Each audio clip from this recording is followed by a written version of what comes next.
જય જીનેન્દ્ર મિત્રો, હું તૃપ્તિ શાહ અમદાવાદથી શ્રી મણિભદ્રા એસ્ટ્રોલોજીમાંથી. તો આવતીકાલે ખુલી રહ્યું છે યુનિવર્સમાં 888 લાયન્સ ગેટ પોર્ટલ. તો એને શું કહી શકાય? તો આવતીકાલે તારીખ છે 8/8/2024. એટલે 8/8 અને 2024ને જે યુનિવર્સનો હાલનો નંબર ચાલી રહ્યો છે, 2024નું જે વર્ષ ચાલી રહ્યું છે એનું ટોટલ પણ 8 થાય. એટલે 8 એ પણ થઈ ગયો. એટલે 888 એટલે 888. તો 888 એમ પણ ખૂબ જ અબેન્ડન્સલી નંબર છે, પ્રોસ્પેરિટીવાળો નંબર છે. 888ને કહ્યું છે કે યુનિવર્સનો સપોર્ટ તમને જોઈતો હોય તો 888ને તમે અફર્મેશન કરો તો તમને તમારા ધાર્યા કામ થાય છે. ફાઇનાન્સ માટેનો સપોર્ટ તમે આ અફર્મેશનથી પ્રાપ્ત કરી શકો છો.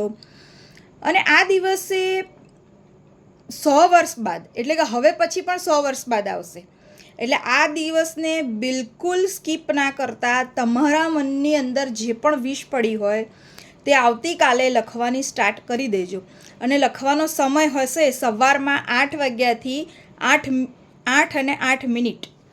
એટલે 8:08 દરમિયાન તમારા મનની અંદર જે પણ વસ્તુઓ હોય, ઘણા સમયથી પડી રહી હોય, તે તમે ડાયરીમાં લખી શકો છો, ભોજપત્ર પર લખી શકો છો, તેજપત્ર પર લખી શકો છો. આમ આંગળી કરીને યુનિવર્સમાં પણ તમે લખી શકો છો અફર્મેશન. વિઝ્યુલાઇઝેશન કરી શકો છો, અફર્મેશન કરી શકો છો.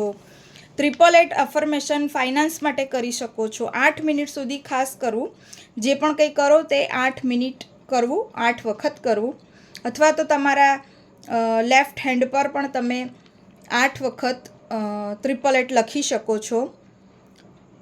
આ બધું જ કરવાથી તમારા મનની અંદર પડેલી જે પણ વિશ છે તે સક્રિય થવા લાગશે ધીરે ધીરે.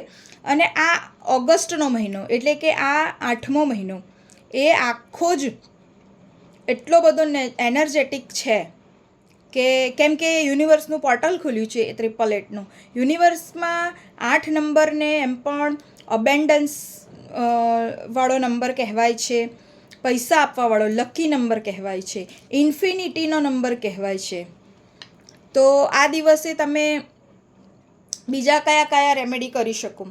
તો બીજા રેમેડીમાં તમે 8 સિક્કા લેવાના, જેને તમે 8 આમ નીચે કોઈ પણ કુંડામાં અથવા તો નીચે જમીનમાં તમે 8 કરી અને એની ઉપર 8 સિક્કા ગોઠવી, એટલે ઇન્ફિનિટી સિમ્બોલ બનાવી તેની ઉપર માટી નાખી તેના ઉપર છોડ રોપવો, એટલે એનું મની ટ્રી બની જશે.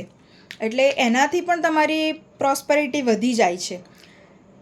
જો એ ના કરી શકો તો તમે મંદિરમાં, કોઈ પણ મંદિરમાં 8 દીપક, એટલે કે 8 દીપક દીવા પ્રજ્વલિત કરી શકો છો.